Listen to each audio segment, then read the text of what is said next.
Have you ever considered that traveling in your latter years could be more detrimental than beneficial? The prospect of traveling to new places might still seem thrilling and even nostalgic as we become older. However, many seniors are unaware of the risks and difficulties associated with traveling after the age of 65, which are sometimes overlooked until it is too late. Giving up on novel experiences is not the point. It all comes down to understanding what your body and mind can tolerate and what they subtly no longer accept. We'll look at 5 key reasons why it might not be the best idea to travel as you get older in this video. Every point highlights something that is frequently disregarded but extremely significant, ranging from unanticipated emotional burdens to concealed health hazard. And these indicators may help you understand why you're already feeling apprehensive about your next vacation. Keep reading because we'll not only outline the issues but also assist you in rethinking how to find happiness, solace, and contentment throughout this phase of life without having to pack your bags or board a plane. Let's get started. First, weakened immunity and contact with unfamiliar pathogens. The immune system's vulnerability to new surroundings is one of the most underappreciated risks of travel in old age. Even while your body may feel stable in daily life, entering a hotel, an airport, or even a tourist bus exposes you to a variety of bacteria, fungi, and viruses that your body hasn't been into contact with in decades, if at all. And unlike when you were younger, your immune system doesn't bounce back the same way. Even a simple cold can spiral into bronchitis or pneumonia. A stomach bug can land you in the hospital. And once an infection sets in, recovery is often slower and more complicated. Consider the story of George, 81, who took a cruise with his daughter to celebrate her birthday. By the 3rd day, he came down with what seemed like a mild sore throat. But the ship's closed environment, constant air conditioning, and buffet-style meals didn't help. That sore throat turned into a chest infection, and he ended up being airlifted from a port hospital. He spent the rest of the trip, and weeks after, trying to get his energy back. What was meant to be a memory turned into a cautionary tale. It's not just airborne germs either. Changes in altitude, sleep disruption, and different food or water can weaken your defenses even further. Your skin, your gut, and even your nasal passages are more sensitive now, and every small exposure feels bigger. And because you don't always notice it right away, by the time symptoms show up, you're miles from home, without your regular doctor, without your routine, and often without the energy to advocate for yourself. This doesn't mean you need to become fearful or paranoid about every environment you enter. But it does mean recognizing that what feels like a minor risk for a younger person may be a major hazard for you, especially if you're already managing chronic conditions or if your medications compromise your immune system even further. Staying home doesn't mean staying isolated. It means you can better control your surroundings, your air, your food, your sleep, your routine. And in a stage of life where your energy is finite, protecting your health should no longer be a gamble. Traveling used to be about discovery. But sometimes the greatest discovery comes from learning what your body needs now, and honoring that above all. Number 2. Long travel increases the risk of blood clots and circulatory strain. What most seniors don't realize until they experience it firsthand is how dangerous prolonged sitting can be, especially on flights or long drives. When you're young, you can cross your legs, fall asleep in a cramped seat, and walk away with nothing more than a stiff back. But after 70, your circulation just doesn't work the same. Blood moves more slowly, veins become less elastic, and the risk of deep vein thrombosis, dangerous clots that form in the legs and can travel to the lungs, increases dramatically when you're immobilized for too long. It's not just a theoretical risk. It happens in real life to people who thought they were being careful. Take Harold, 78, who took a 6-hour flight to see his grandson graduate. He walked the aisles once or twice, drank plenty of water, and wore his compression socks. But 2 days after he arrived, he felt chest pain and shortness of breath. Doctors found a clot had formed during the flight and traveled to his lungs. Thankfully, he was treated in time, but his entire visit became a medical emergency. The irony is that the very act of sitting, doing nothing, can be more dangerous than walking around. And for many seniors, mobility issues or stiffness make it even harder to get up and move when they need to. Add to that dehydration, changes in air pressure, and anxiety around flying, and you've got a perfect storm that can quietly and seriously harm your health. Even road trips can carry the same risk. Hours in a car, limited stops, and infrequent stretching cause the same slow blood flow. You may not notice it at first, but symptoms can creep in slowly: swollen ankles, aching legs, a strange tightness in your chest. And by the time you understand what's happening, you're far from your usual clinic, your medical records, and the familiarity of home. These circulatory issues aren't something you can just stretch your way out of. Once the body slows down, it needs intentional care to keep blood moving safely and steadily. If you have any history of heart issues, blood pressure problems, or past surgeries, this risk multiplies. What seems like a simple trip can lead to complications that alter your independence for weeks, or even months. Travel is not the enemy, but ignoring your body's new limits is. And when your blood doesn't move well, neither can you, at least not for long. That's why, before you plan your next journey, take a moment to think about the trip your blood will have to make while you're still. Because sometimes staying grounded isn't a limitation, it's a decision that keeps you alive and well. If you're still watching this video and finding these insights valuable, please comment number 2 below to let me know you're here. And if you haven't subscribed yet, I recommend you subscribe and turn on the bell so you don't miss any videos. Your support helps us continue creating good content to inform and inspire you. Now, let's move forward. Number 3. Disrupted medication and medical support. One of the most overlooked challenges of traveling in old age is how travel quietly disrupts your medication schedule, and with it, your stability. Your daily routine, which might feel effortless at home, can unravel quickly when you're crossing time zones, changing sleep hours, or scrambling to remember where you packed your pill organizer. Even something as simple as taking your heart medication a few hours late, or skipping your blood thinner just once, can send your body into a spiral that takes days, or even weeks, to recover from. Imagine someone like Gerald, 76, who traveled to a different state to visit family. On the second day, his meals were delayed, his evening schedule changed, and he forgot to take his blood sugar medication until late in the evening. That one oversight caused dizziness, fatigue, and confusion, symptoms that could have easily been mistaken for something more serious. And that's part of the problem. When your health shifts unexpectedly while traveling, it's harder to tell what's a small hiccup and what's a genuine emergency. And then there's the issue of access at home. If something feels off, you know exactly who to call. Your doctor knows your history, your prescriptions, your allergies, and what side effects are normal for you. But when you're hundreds or thousands of miles away, you're relying on urgent care centers, over-the-counter guesses, and unfamiliar healthcare systems.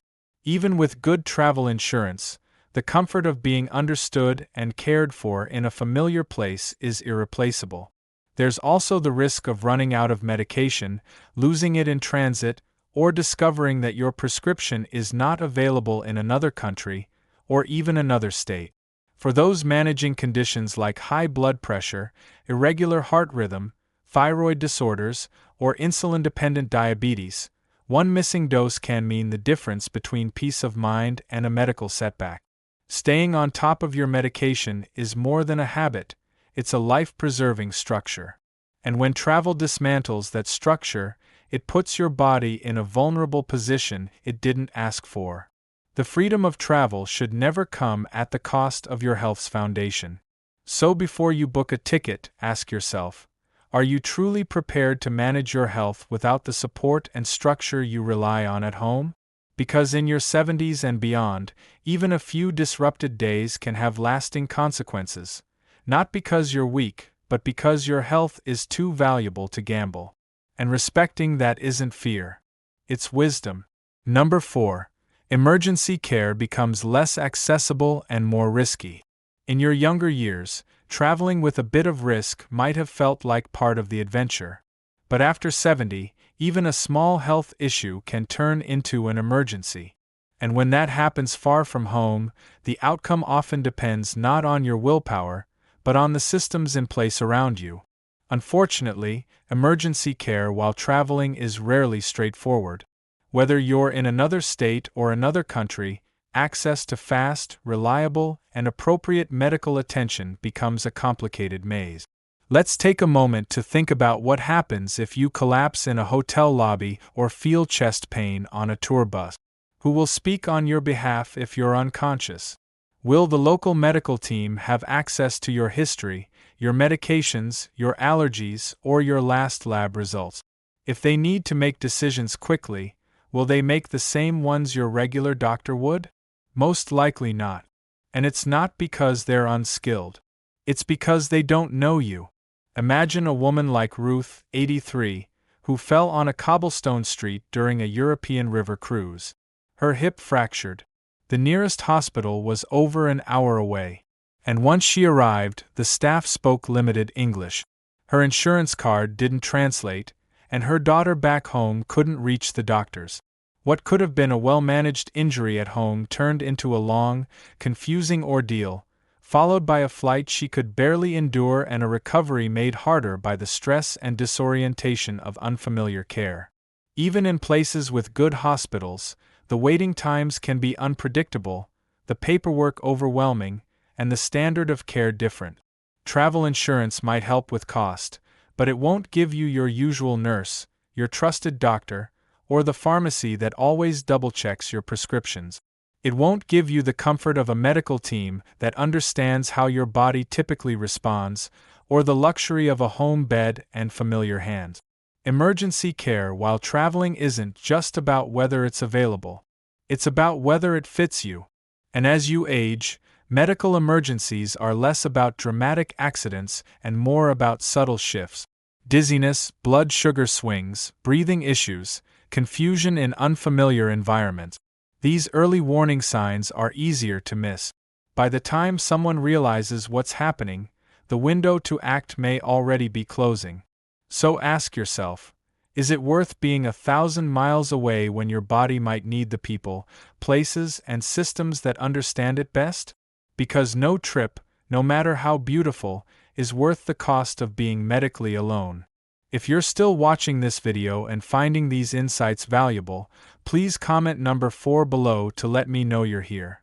And if you haven't subscribed yet, I recommend you subscribe and turn on the bell so you don't miss any videos.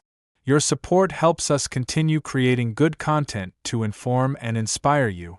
Now let's move forward. Number 5. Emotional exhaustion and the loss of familiar grounding. Travel is often romanticized as the gateway to joy, discovery, and freedom. But what's rarely talked about, especially for those over 70, is the emotional toll it quietly takes. New places can overstimulate the mind, disorient your sense of time, and wear down your emotional resilience faster than you'd expect. For many older adults, there's a deep and often unspoken need for familiarity, routines, spaces, and faces that keep us anchored. When those are stripped away, what's left isn't always excitement. Sometimes it's a sense of confusion, loneliness, or unease you can't quite explain. Consider Walter, 79, who took a long-anticipated trip to see a national park he had always dreamed of visiting. But by day 3, he felt oddly irritable. He couldn't sleep in the hotel bed. He missed his morning walk around the block, and he struggled to find the food that agreed with him. When his daughter asked if he was having fun, he smiled weakly and nodded. But inside, he was counting the days until he could go home. It wasn't the scenery that drained him, it was the loss of rhythm, of comfort, of control, of being known. We often underestimate how much our surroundings shape our peace of mind. The corner chair where you drink your coffee, the radio station you trust, the familiar feel of your own bathroom light switch. These aren't just habits, they are emotional anchors. Travel disrupts all of that. And when you've spent decades building a life that fits you like a glove, suddenly wearing a foreign jacket, even for a few days, can feel exhausting. Add to that the subtle pressure of trying to keep up with younger companions or smiling through discomfort so your kids don't worry. The emotional labor of appearing fine can weigh heavier than your suitcase. And when you return home, the recovery isn't just physical. It's spiritual. It's the slow recalibration of your nervous system after being torn away from what grounds you. This doesn't mean you become rigid or unwilling to explore. It means you're wise enough to know that peace has value, that stability is strength, and that you no longer need to chase after things to prove your life is full. In truth, the quiet richness of a walk in your neighborhood, a phone call with a friend, or a meal you've made 1,000 times can hold more joy than a rushed tour of somewhere you'll forget in a week. Staying home doesn't mean you've stopped living. It means you've started listening to your body, to the quieter wisdom that knows the difference between adventure and anxiety. And that kind of wisdom deserves more respect than any passport stamp. Final thoughts, Renee Warren. If you've made it to the end of this video, it means you're someone who takes your health and peace of mind seriously. And that alone puts you ahead of the curve. Traveling can be a beautiful experience, but after 70, the rules change. What once felt like freedom can now carry hidden costs, not just to your body, but to your emotional balance, your medical safety, and your overall well-being. Today, we talked about 5 crucial reasons why travel in old age deserves more caution than it often gets. We covered the way long journeys weaken the immune system, how circulation risk can become dangerous, the disruptions to medications, the danger of emergency care far from home, and the often ignored emotional weight of leaving behind the familiar. These aren't just random warnings. They're truths, grounded in real stories, lived experiences, and the wisdom that comes only with time. If anything we discussed today made you pause or feel seen, take a moment to reflect on what your own needs are right now. Aging isn't about losing the ability to explore. It's about choosing how and when to protect what matters most. And sometimes that means saying no to movement so you can say yes to peace. You've earned the right to prioritize comfort over chaos, familiarity over novelty, and stability over stress. You're not missing out by staying grounded. You're honoring the deep intelligence of a body and mind that knows when enough is enough. So whether you stay close to home or venture out again, let it be on your terms. With full awareness, intentional planning, and respect for your own boundaries. Thank you for joining us today. We'd love to hear from you. Leave a comment below and share one thing you learned today and how you plan to use it in your life. Your thoughts are important to us, so don't hesitate to share them. Reading your comments gives us great motivation and encouragement. If you enjoyed this video and found it helpful, please like, subscribe, and share. Your support helps us continue creating good content to inform and inspire you. Thanks for watching, and we look forward to seeing you in the next video.